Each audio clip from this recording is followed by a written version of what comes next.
बहुत समय पहले की बात है। एक साधु अपनी पत्नी के साथ नदी के तट पर रहता था।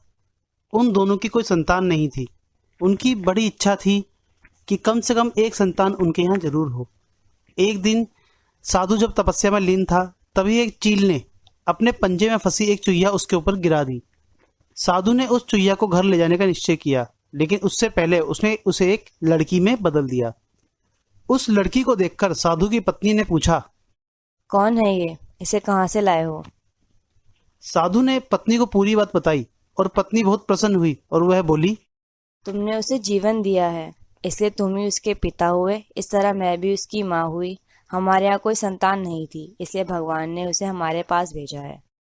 जल्दी ही वह बच्ची एक सुंदर युवती बन गई। जब 16 साल की हुई तो साधु और उसकी पत्नी ने उसका विवाह करने का निश्चय किया। साधु ने सूर्य देवता का आह्वान किया। जब सूर्य देवता उनके सामने आए तो उन्होंने अपनी बेटी का विवाह उनसे करने का अनुरोध किया। लड़की को यह विचार अच्छा नहीं लगा। उसने कहा, क्षमा कीजिए, लेकिन मैं सूर्य देव से विवाह नहीं कर सकती क्योंकि वह बहुत गर्म है। निराश साधु ने सूर्य देवता से कहा, प्रभु, अब आप ही कोई सुयोग्य वर बताइए। सूर्य देवता ने कहा, बादलों के देवता से आपकी लड़की की जोड़ी सही बैठेगी, क्योंकि वे धूप की गर्मी से उसकी रक्षा कर सकते हैं। साधु ने अब बादल के देवता से अपनी लड़की का विवाह करने का अनुरोध किया। इस बार भी लड़की ने मना कर दिया और बोली, मैं इस काले व्यक्ति से विवाह नहीं कर सकती। इसके अलावा बादलों की गरज से मुझे डर भी लगता है। साधु फिर उदास हो गया। उसने बादल के देवता से अनुरोध किया कि वे ही कोई सुयोग्य वर बताएं। बादल के देवता ने बोला, पवन देवता के साथ इसकी जोड़ी अच्छी रहेगी, क्योंकि वे आसानी से मुझे उड़ा सकते हैं। साधु ने पवन देवता से विवाह का अनुरोध किया। इस बार भी लड़की ने विवाह से मना कर दिया और बोली, मैं इस अस्थिर व्यक्ति से विवाह नहीं कर सकती जो हर वक्त इधर उधर उड़ता रहता हो। साधु काफी परेशान हो गया। साधु ने पवन देवता से ही कोई सुयोग्य वर बताने को कहा। पवन देव ने जवाब दिया, पर्वतों के राजा बहुत स्थिर और मजबूत हैं। वे बहती हुई हवा को आसानी से रोक सकते हैं। उनसे आपकी लड़की की जोड़ी सही बैठेगी।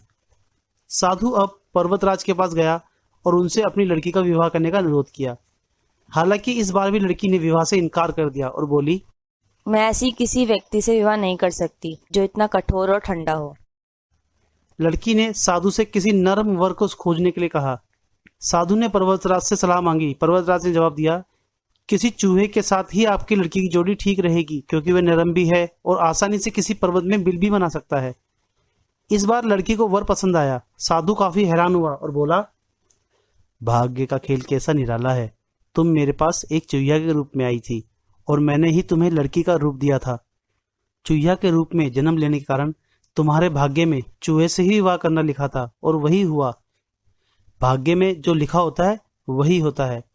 साधु ने फिर प्रार्थना शुरू कर दी और लड़की को दोबारा चुहिया बना दिया।